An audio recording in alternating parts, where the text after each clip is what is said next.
നമസ്കാരം.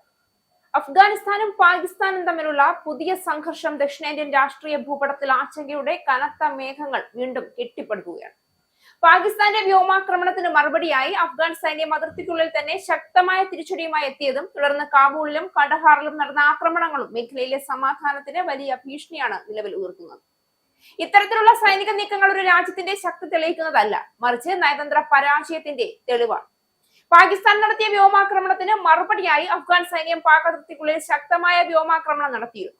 എന്നാൽ ഇതിന് തിരിച്ചടിയായി ഇന്ന് പുലർച്ചെ അഫ്ഗാൻ തലസ്ഥാനമായ കാബൂളിലും പ്രധാന നഗരമായ കാണ്ഡഹാറിലും പാകിസ്ഥാൻ ശക്തമായ വ്യോമാക്രമണങ്ങൾ നടത്തി. കാബൂൾ, കാണ്ഡഹാർ, പക്തിയ പ്രവിശ്യകളിലാണ് പാക് വിമാനങ്ങൾ ബോംബിട്ടത്. കാബൂളിൽ മാത്രം 300-ലധികം സ്ഫോടനങ്ങൾ ഉണ്ടായതായാണ് അന്താരാഷ്ട്ര മാധ്യമങ്ങൾ റിപ്പോർട്ട് ചെയ്യുന്നത്. ഇതോടെ മേഖലയിൽ യുദ്ധഭീതി നിലനിൽക്കുകയാണ്. പാകിസ്ഥാൻ പ്രതിരോധ മന്ത്രി ഖ്വാജ ആസിഫ് ഇരു രാജ്യങ്ങളും തമ്മിൽ തുറന്ന യുദ്ധം പ്രഖ്യാപിച്ചതോടെ ആശങ്ക ശക്തമായിരിക്കുകയാണ്. കഴിഞ്ഞ ഞായറാഴ്ചയാണ് അഫ്ഗാൻ അതിർത്തി മേഖലയിലെ തെഹ്രീകെ താലിബാൻ പാകിസ്ഥാൻ ഭീകര കേന്ദ്രങ്ങൾ ലക്ഷ്യമാക്കി പാകിസ്ഥാൻ വ്യോമാക്രമണം നടത്തി. തങ്ങളുടെ പരമാധികാരത്തിന്മേലുള്ള കടന്നുകയറ്റമാണിതെന്ന് പാകിസ്ഥാനിലെ താലിബാൻ ഭരണകൂടം ആരോപിച്ചു. വ്യാഴാഴ്ച രാത്രി വൈകി പാകിസ്ഥാന്റെ അതിർത്തി പോസ്റ്റുകൾക്ക് നേരെ വലിയ തോതിലുള്ള ആക്രമണം അഴിച്ചുവിട്ടു. ഡ്യൂറന്റ് ലൈനിലെ 6 പ്രവിശ്യകളിലായി നടന്ന ഈ പ്രത്യാക്രമണം ഏകദേശം 4 മണിക്കൂറോളം നീണ്ടുനിന്നു. ആക്രമണത്തിൽ 55 പാക് സൈനികരെ വധിച്ചതായും 19 അതിർത്തി പോസ്റ്റുകൾ തകർത്തതായും അഫ്ഗാൻ പ്രതിരോധ മന്ത്രാലയം അവകാശപ്പെടുന്നു. എന്നാൽ പാകിസ്ഥാൻ ഈ കണക്കുകൾ തള്ളിക്കളഞ്ഞു. തങ്ങളുടെ 2 സൈനികർ മാത്രമാണ് കൊല്ലപ്പെട്ടതെന്നും തിരിച്ചടിയിൽ 100-ലധികം അഫ്ഗാൻ പോരാളികളെ വധിച്ചതായും പാകിസ്ഥാൻ വാർത്താവിനിമയ മന്ത്രാലയം വ്യക്തമാക്കി. ബ്രിട്ടീഷ് ഭരണകാലത്ത് നിശ്ചയിച്ച 2611 കിലോമീറ്റർ നീളമുള്ള ഡ്യൂറന്റ് ലൈൻ അതിർത്തിയായി അംഗീകരിക്കാൻ അഫ്ഗാനിസ്ഥാൻ ഇതുവരെ തയ്യാറായിട്ടില്ല.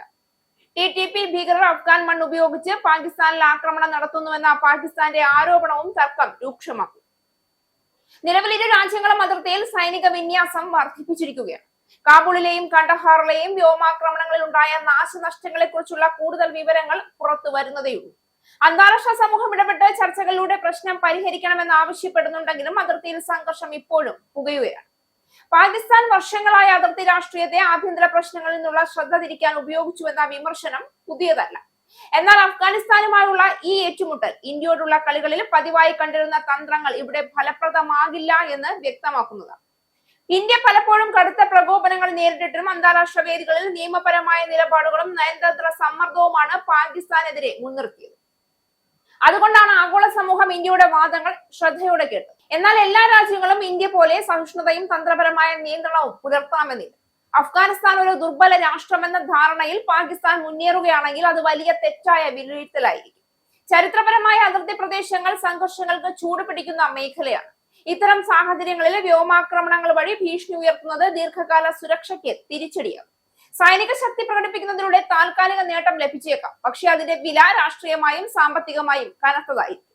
പാകിസ്ഥാൻ ഇതിനകം തന്നെ സാമ്പത്തിക പ്രതിസന്ധി, രാഷ്ട്രീയ അസ്ഥിരത, ആഭ്യന്തര സുരക്ഷാ വെല്ലുവിളികൾ എന്നിവയാൽ തളർന്നിരിക്കുന്ന രാഷ്ട്രമാണ്. ഇത്തരമൊരു ഘട്ടത്തിൽ പുതിയ സൈനിക സംഘർഷം രാജ്യത്തിന്റെ സാമ്പത്തിക നാടുകളെ കൂടുതൽ ക്ഷയിപ്പിക്കും. വിദേശ നിക്ഷേപകരുടെ വിശ്വാസം കുറയും. അന്താരാഷ്ട്ര ധനകാര്യ സ്ഥാപനങ്ങളുടെ പിന്തുണ കൂടുതൽ നിബന്ധനകളോടെയാണ്. നയതന്ത്ര ഒറ്റപ്പെടൽ ശക്തമാകും. ഭീകരവാദത്തിനെതിരെ ആഗോള സമൂഹം കൂടുതൽ കർശന നിലപാട് സ്വീകരിക്കുന്ന ഈ കാലഘട്ടത്തിൽ അതിർത്തി സംഘർഷങ്ങൾ പാകിസ്ഥാനെ സംശയത്തിന്റെ വലയത്തിൽ കൂടുതൽ കുടുക്കും. ഇന്ത്യയെ കുറിച്ച് പറയുമ്പോൾ ലോക സമൂഹം പലപ്പോഴും ഇന്ത്യയെ ഒരു ഉത്തരവാദിത്തമുള്ള ശക്തിയായാണ് കാണുന്നത്. അതിർത്തി പ്രശ്നങ്ങളിൽ പോലും ഇന്ത്യ സമാധാന ചർച്ചകൾക്കും നയതന്ത്ര ഇടപെടലുകൾക്കും മുൻഗണന നൽകിയിട്ടുണ്ട്. അതിനാൽ ഇന്ത്യയോട് കളിക്കുന്ന രീതിയിൽ മറ്റു രാജ്യങ്ങളോടും അതേ നീക്കങ്ങൾ ആവർത്തിക്കാമെന്ന പാകിസ്ഥാന്റെ ധാരണ തെറ്റും. ഇന്ത്യ സമാധാനത്തിന് ഒരു പണത്തൂക്കം മുൻതൂക്കം നൽകുന്ന രാഷ്ട്രമാണെന്ന് ലോകം നോക്കിക്കാണുന്നുണ്ട്. എന്നാൽ മറ്റു രാജ്യങ്ങൾക്ക് പാകിസ്ഥാനോടുള്ള സമീപനം അത്ര സൗമ്യമാകണമെന്നില്ല. ഇപ്പോൾ നടന്നിരിക്കുന്ന ആക്രമണങ്ങൾ പാകിസ്ഥാനെ താൽക്കാലികമായി ശക്തമായി തോന്നിപ്പിച്ചേക്കാം. എന്നാൽ ദീർഘകാലത്തിൽ ഇത് തിരിച്ചടിയായി മാറാൻ സാധ്യത കൂടുതലാണ്. അതിർത്തി സംഘർഷങ്ങൾ വ്യാപിക്കുമ്പോൾ അത് അന്താരാഷ്ട്ര ഇടപെടലുകൾക്ക് വഴിയൊരുക്കും. ഉപരോധങ്ങൾ, നയതന്ത്ര സമ്മർദ്ദങ്ങൾ, സാമ്പത്തിക നിയന്ത്രണങ്ങൾ എന്നിവ പാകിസ്ഥാനെ കൂടുതൽ പ്രതിസന്ധിയിലാക്കും. പാകിസ്ഥാന്റെ അവസാനത്തിനുള്ള അഗ്നി പാകിസ്ഥാൻ തന്നെ തൊടുത്തു വിട്ടുകഴിഞ്ഞു. ഇനി ബാക്കി കണ്ടറിയാം.